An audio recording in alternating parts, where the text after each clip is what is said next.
Some people said to me, why are you quiet about the Operation Dudula in South Africa? Guys, I'm free. I'm mentally liberated. I'm independent. I'm not a slave. Okay? I know how did the borders came. I know how did this thing called ID came and passports came. I've got no time to discuss about those nonsense. I've got no time to talk about such nonsense. In fact, when our time comes, when we're in power,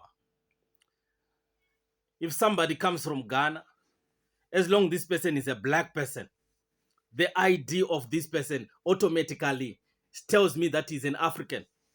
Somebody is a black person from America, is a black person from Europe. When he or she comes to Zimbabwe, automatically within 24 hours, if he or she wants the ID of Zimbabwe, will get it there and there.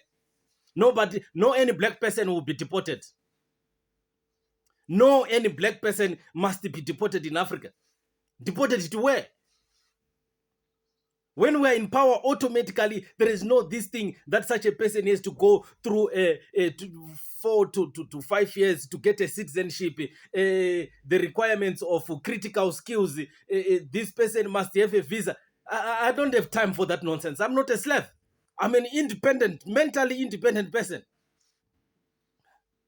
I'm out of shackles.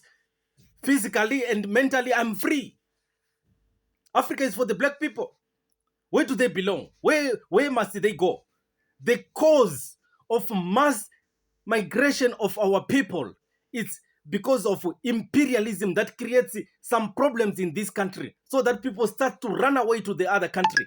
If we are united, such problems will not happen. The people of DRC are not happy to leave DRC to another country. The people of Somalia are not happy to be refugees somewhere else.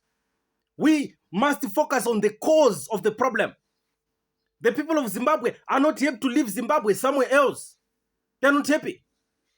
Who is happy of living on land where he or she was born, to go and be a foreigner somewhere and start learning the language and being told that you will wait for 5 years to have a nationality, you must have critical skills, you cannot access the bank, you cannot access the social services. Do you think somebody is happy of that?